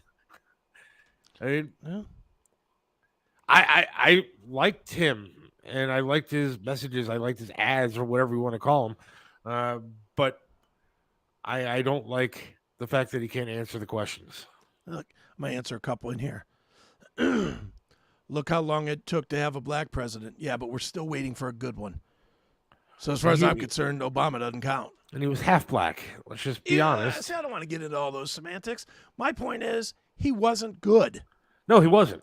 He was terrible. If he would have had a good presidential run where he did some things other than a social justice campaign for 8 years, then okay, then you could say that. I would say getting another black president in is still going to be equally hard because the proof, not that there should have to be any proof, but let's just be honest. When people think about voting for a black president now, the first thing they're going to do is compare it to Obama. And if their look is negative on that, then they're not going to vote for him. Now, let's face it, he is still running the country, and it ain't going real good. And now this one pisses me off, and Sandy is one of my best friends, but it takes the shit out of me to say Vivek could talk circles around the two of you, and you wouldn't even know it. No shit. You know what? We're not running for president either. All right, so don't make it sound like we're two dumb fucking idiots here. We're doing a podcast, not running for president, Sandy. Yeah. And so, you know what? Vivek could, yes, I'm sure he could talk circles around us. So what? He's doing nothing in the polls, and he's not going to be president of the United States. Yeah. He's not. Whether the country's ready for it or not, he's not going to be president. He's not talking circles around the voters. He's certainly not. Because, or the polls. He's definitely not talking circles around the people that are voting in the polling. Because he's at 4% or 2% or whatever. He's not. Forget about it. He's Ross Perot. Stop it. Sorry if we offended you or hurt your feelings because we don't like the Vivek, but he's not going to be president of the United States. And yes, I didn't even say I didn't like him. I just said that he's not going to win. He could talk circles around us. So what? We do a podcast. Yeah. And but even taking us two out of it for a minute, and I'll answer this point. Middle America are us. Middle American people are us. They think the same way as us. And they're not going to vote. They're not ready to vote for an Indian guy right now. Let's just look. If you want to play Fantasyland, we could play Fantasyland. But whether it's good or bad or real or fake or whatever, most people look at an Indian guy and they think of him as a Muslim terrorist. That's just truth. I know it isn't true that they are. They're not. I have a ton of Indian friends being in the IT world. So I certainly get it. But the middle American people, they'll associate one or the other, and they will not vote for him. It's just the way it is. I'm not saying it's right. I'm just saying it's the truth. And regardless, I don't think he has a shot. I mean, if I'm wrong, talk to me in a year and a half, and I'll say that I'm wrong. But right now, I don't see it happening. He's not getting out of the primaries. He might not even get into the primaries. Quite honestly, he doesn't have enough percent. Let's see. Trump, 56%. DeSantis, 17%. Good old Vivek at 8%. All right. Pence at 7%. Nikki Haley, 3%. Tim Scott, 3%. Chris Christie shouldn't even be on anywhere. And Asa Hutchinson at 1%. Whoever the hell that is. Well, he might get into the primary then if he's third. Well, good for him. Yeah, and that's great. Now we can hear what he has to say. And then you can see how a middle America is going to vote. And they are not going to vote for Vivek. They're just not. Yeah. Vivek is vying for a VP slot. Fine. Good. Look, I'm not even saying I don't even like the guy. I haven't even heard much of what he's had to say. I mean, he's been on Fox a couple of times. I guess he was all right. Yeah. I won't worry about it till I have to. See how many Vivek signs are on in come next November. Yeah. Vivek.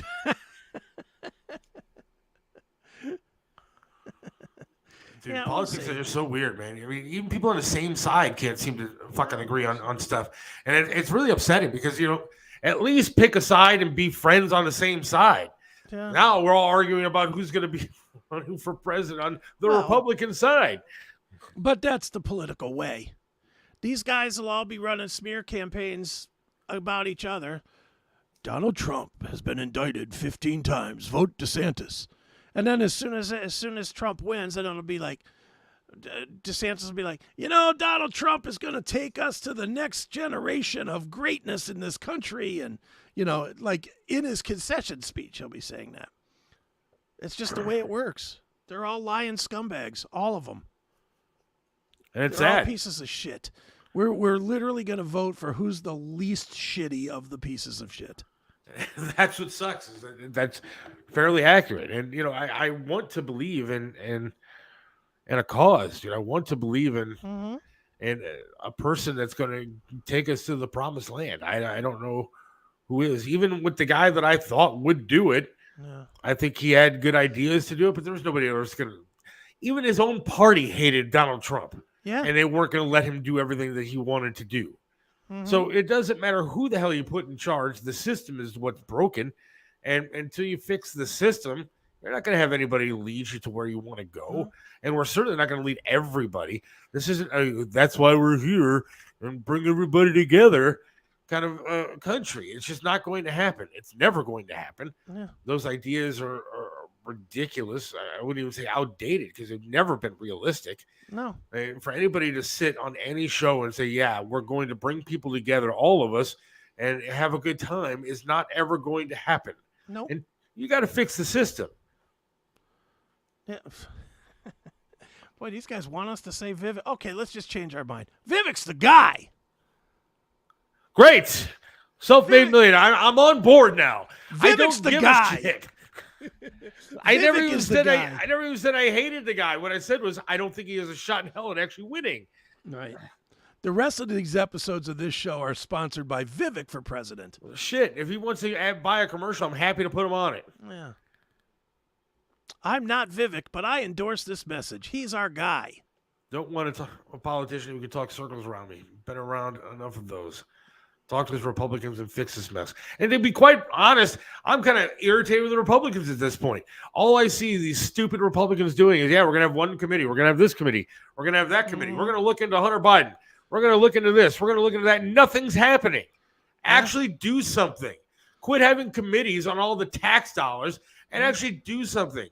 Hunter Biden's going to be ice skating with my family this year because he's going to not be in prison. He's going to be having a good time. That's right.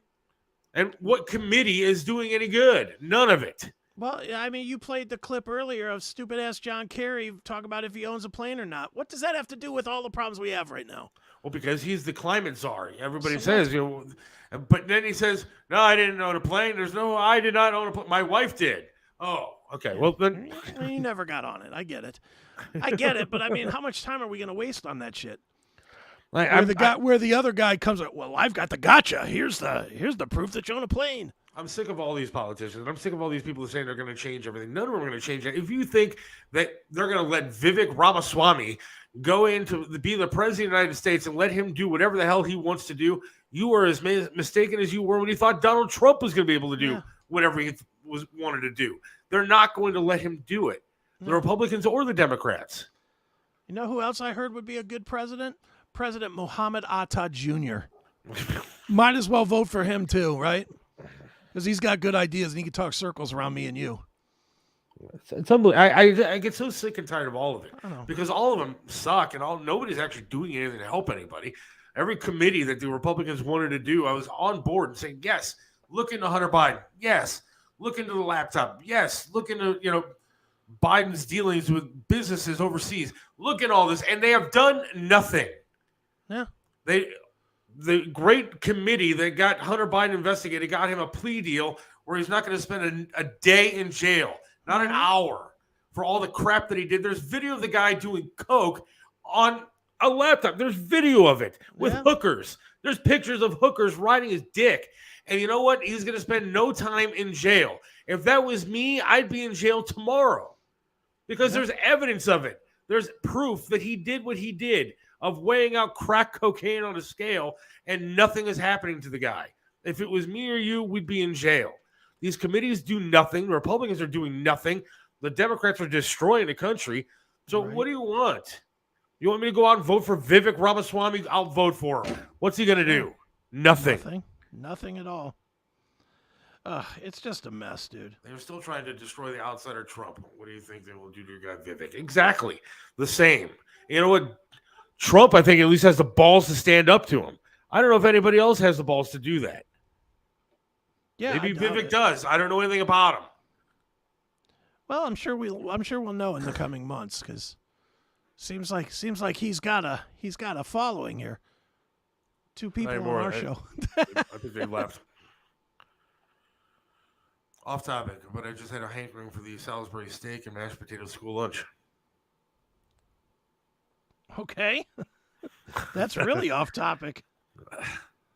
When they get in, they do nothing. That's true. I don't know what to tell you. Nobody does anything. They don't. And I am Republican. I believe in the values of the Republican Party. I do. I am. I hate abortion. I'm for capitalism. I am a Republican through and through. Yeah. But you know what? I am sick and tired of my party not standing up for me and not doing anything. Mm-hmm. I'm sick and tired of it. Yeah. I'm sick and tired of the left being able to kind of get away with murder, literally, Hillary Clinton, and nothing happens. We don't do anything. The Republicans are a bunch of cowards and pussies at this point. And if they don't start standing up, this country's going to go to hell a lot quicker than you think. What do you mean going to go? Proof's already in the pudding. We're already gone. We're already a gone nation. We're done. Do you really think there's any coming back? No, I don't. Man, did I strike a chord? No, you didn't strike a chord, Sandy. What you did was you almost insulted me and Chris by sitting there saying that Vivek is going to go ahead and talk circles around us. I don't care. I don't think he's going to do anything. I don't think he's going to be president. I don't think that even if he got, by the grace of God, was elected president of the United States, I don't think he would have the balls to stand up to the government the way that Donald Trump did. And I don't think it would happen. But I don't think he has a shot in hell of getting elected. Does he have money? I'm just curious. He's a billionaire. Is he Vivek is a billionaire too? Yeah. Okay. I don't know anything about him. So I'll be the first one to admit I'm talking out my ass because I personally, and I'll tell the whole audience this way ahead of time, I'll never be a cheerleader for a fucking candidate, ever. I think every president in my lifetime except Carter should have been in jail for treason. I'll stand by that. I'll answer for every single one of them if you want to go down the list. I definitely think that all the presidents are scumbags. So, as far as I'm concerned, there ain't one that's better than the other. Which is why I don't know anything about Vivek, because he's just another one as far as I'm concerned. Until he shows me he's not, he is.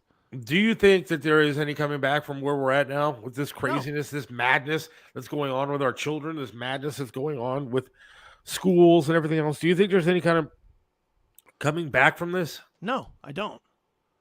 Not the way we're constituted right now. No way. Absolutely not, because there's no discipline. There's no discipline in people, and there's no consequence for doing wrong. The government, the system by which we are guided, and I don't want to say laws because I don't want to talk about laws anymore. Nobody follows them. I'm just talking about the system by which we are guided no longer puts consequences for anything short of rape or murder. There's just no consequence for it. I mean, dude, you watch TikTok. How many videos are there of people just cold cocking people with bricks or just walking into stores? The infamous one, the guy in the Walmart with the torch. Yeah. Had a torch to cut the lock off of a thing to steal whatever he was stealing. No one stopped him. Nobody in the store stopped him. No police came up and stopped him. We've disintegrated almost to Mad Max levels. And we're just going to keep going down that path. The further down the road we go with no laws, the more it's going to be what kind of power do you have? If you can knock somebody out in a store, then you can own the store. If you've got a gun, then you can own a street. If you've got people with guns, then you can own a city. That's what it's slowly getting into, is Mad Max times. That's what we're disintegrating into. And to think that some dumbass president, whether it's Trump or Vivek or Biden or whoever, whether to think that one of those guys is going to be the guy that's going to turn the people around now that the people have been let to be the animals that we are, no chance. Somewhere you have to somewhere the animals have to be tamed again. We've lived in a society. Think about history, if you would, for a second. When we first broke away from England, we ran amok. Everything ran amok. We ran crazy. We grabbed up slaves. We had slaves. We had, people could just go out, and if you could kick the other guy's ass, then you could take their land. And you could, if you could find gold in a lake and it was somebody else's lake and you shot them, then it was your lake. The Wild West, all that time. But then the laws of the land tamed us for a while, tamed us down right up until President Obama, and probably before that, but Obama's a good kickoff place, because once President Obama got in, all that taming that got done into a livable, not great, but livable society where people wanted to be Americans and people had civic pride and people had national pride. And, all of that taming was pushed away with Obama. It was none of the old rules matter. You want to be gay and be married? Go ahead. He told, what's his name, Holder, don't enforce the laws. He literally said, if people are elected for this or are charged with this, don't enforce it. So he literally, in that move, he said, no more taming everybody. Everybody's free to do whatever the hell they want to do. And now, what are we, 12, 10 years later, look at what that's gotten us by not taming anything. We're a mess. There's only one way to do it, and that's to tame it again. Unfortunately, Chris, only a war could save this country, not a Vietnam type war, but a 9/11 type situation. For a time, only for a time being, though. That's what 9/11 did. 9/11 tamed us for a little while. So 9/11 gave this country some sort of that pride back, and then it goes away. After a while, people forget because they're assholes, and then it goes away. But you're right. I don't know how you get people in line again. I don't know how you tell people that they can't steal anymore. I don't know how you tell people that they can't do it. There's one way to do it, by force. That's the way we did it the first time. That's the way we did it. Think about, and again, I'm playing history guy a little bit here, but we all have seen all the movies about the Wild West and all the sheriff versus the quick draw in the center of town and all that kind of stuff, right? But what all that did was you had sheriffs that were badasses, and they ended the crime. They didn't put you in jail for 3 weeks to calm you down. They put you in a hole. They were like, you're coming in here to rob horses from our people. I'm going to shoot you dead. Remember, they used to gather up their posse to go chase people down, not to capture them and put them in jail, but to shoot them dead, to take that element off of the street. That's the only way that we fix things. So, you're talking about maybe like the military would have to go if city you can to city trust the and just military start rounding people up and because there's too many people committing the crimes. There's too many weird people out there that are doing things wrong. Yeah, that you can't just have. Well, that goes back to why I said I think it's done. I don't think there's enough people in the military to police it. I don't. I think we've gone so far down the not policing the tragic. Why I'll just throw one example, but there's 100. And I'll go to the crazy level. Why in the hell is there a single one, let alone probably 100, but why is there one serial killer in jail? Why aren't they taken off the planet? And just shoot them. Yeah. Why isn't the message sent? If you're caught doing this, you're done. You're done. You take a bullet in the head and you're done. Say what you want about Saddam Hussein and Uday and Qusay. They didn't have any thieving problems. Yeah. If you knew you were going to lose your arm or your life because you stole a loaf of bread, you know what you didn't do? Steal a loaf of bread. You toughed it out. You dealt with it. Law enforcement isn't the job of the military. I agree. Then what do you do? Because we don't have enough police to do it, nor do we let the police do their jobs. You can't. That's what I'm saying is you can't fix it. It's too widespread. It's been too opened up already. So what's the future look like then? Bleak. Chaos? Yes. Mad Max. You don't think that we're going down a road to Mad Maxville? Honestly. I would hope not. But maybe we are.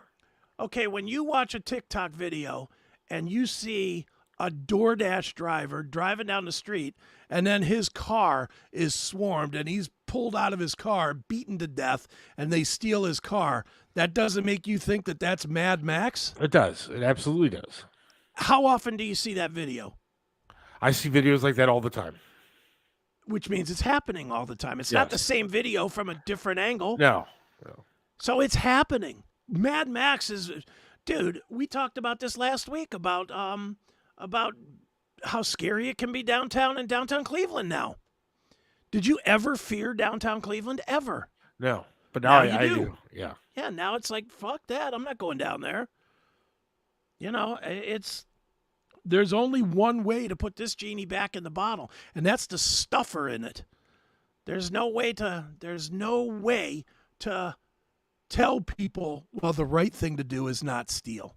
Well, the right thing to do is behave. Well, the right thing to do is obey the laws. That day is done.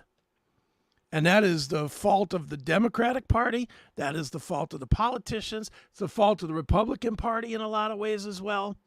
It's the fault of even bigger situations that make people feel less important, like bailing out the car companies. You know, tell me when they bailed out the car companies, you didn't sit back at least for a second and go, well, what if I got in trouble with my car loan? Are you going to bail me out? Of course I You thought that. you thought the same thing, which makes you feel like you are less important. So why even give a shit about what they're saying and what they're telling you to do? Yeah, absolutely. And that's the problem. We have been marginalized into animals now. You know, we've been marginalized to the point that there is no fixing it. The guys like us that are older, we have good intentions still. These younger kids, 90% of them do not have good intention. Their only intention is themselves. They don't care. They don't care about their city. They don't care about their streets. Dude, I'm not saying your daughter because I don't know your daughter. Take your daughter's friends. Do you think your daughter, and we'll go with something easy. Do you think your daughter's friends have a problem with littering? Just throwing a wrapper out the car. No, there's no civic pride like there used to be. None. But when you were a kid, think about when we were kids. You went to McDonald's at 2 a.m. on a Saturday night with your boys. Even if you guys were drinking and drunk or whatever, if you went to throw something out the window, somebody in the car would have been like, hey, what are you doing? Yeah. You know. That is true. It's a different mindset now. The civic pride is gone. Country pride is gone. American pride is gone. Human pride is gone.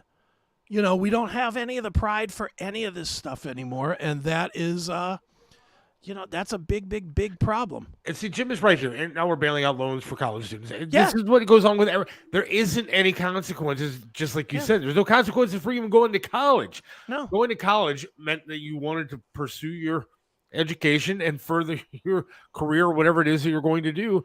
And you had to pay for that. You had to go and you had to take a risk. You had to take a risk and do it. And now they're just letting people get off scot-free. They want to just hand them money. There isn't. And Jim is right again. Minority rules. That's true. And it didn't used to be like that. No. And maybe that's why we got to vote yes on issue 1. Oh, by the way.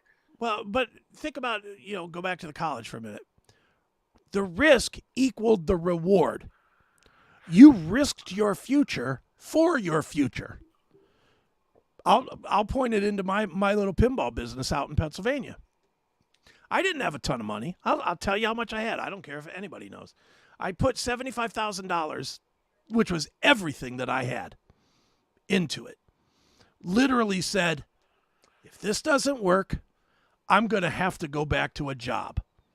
Now, this is after 14 years of working on my own, and going through a divorce and everything else. And I raised back up some money. I put all of it into Pinball PA. I took the risk. That risk could have failed. That business could have lasted 3 months and then had 4 people come into it. I didn't. It did okay. We're still, nobody's getting rich. Tell you that. Nobody's getting rich at Pinball PA. But I took the risk. The risk equaled the reward. The reward for me being that I don't have to go out to a job every single day. That is gone now. If you take in I made a bad mistake because I took literary arts as my bachelor's degree, and I can't find a job doing it, well, we'll just pay it off for you. And then you add into the fact that, well, I'm going to be a sweeper at Sheetz. I'm going to sweep the floors, but I demand $15 to $18 an hour. Well, now you don't even have to put in the risk to grow with a company. Now you can get a livable wage for doing a job that's not meant to be a livable job. Yeah. It sucks. It's a total system on every front that's out of balance. And to try and say, well, what change can we make to put it back? I don't see it. Well, all right. On that note, on the happy note, let's take a quick break and then talk about what we got coming up the rest of the week here. Okay, cool. All right, hang on.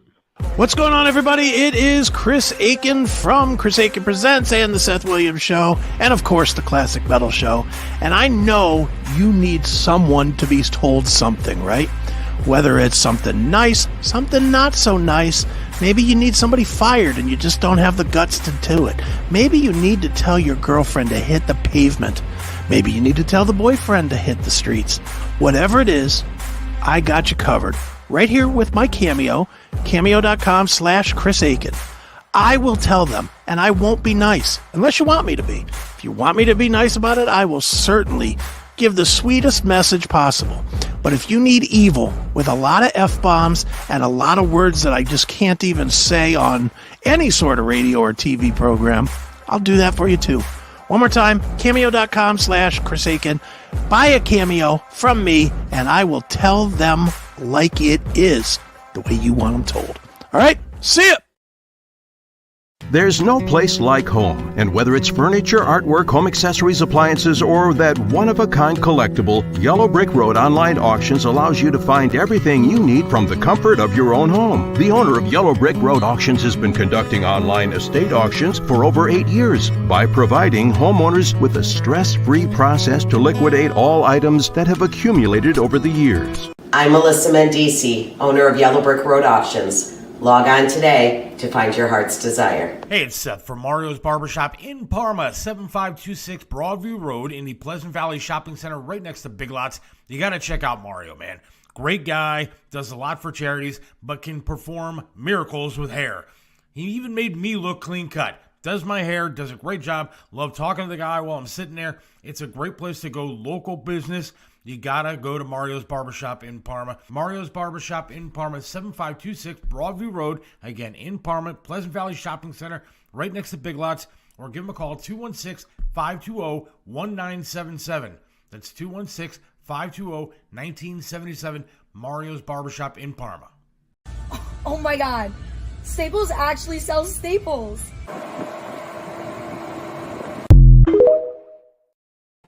Right back here, the Seth Williams Show with Chris Aiken. Yes, sir. I'm reading some of the Rumble chat real quick. And in the Rumble, I wish we could pop these up. Not yet, but StreamYard says it's coming soon. But they're saying that all that has to be done is restore law and order, and much of it will go away back to pre-2020 levels. Maybe. Rudy Giuliani brought law and order to New York City with the same plan. It's true. But you're talking about then getting mayors like the one in New York City, one in Chicago, and people like that to do the right thing. And I don't think you can count on that. Well, and therein lies the problem.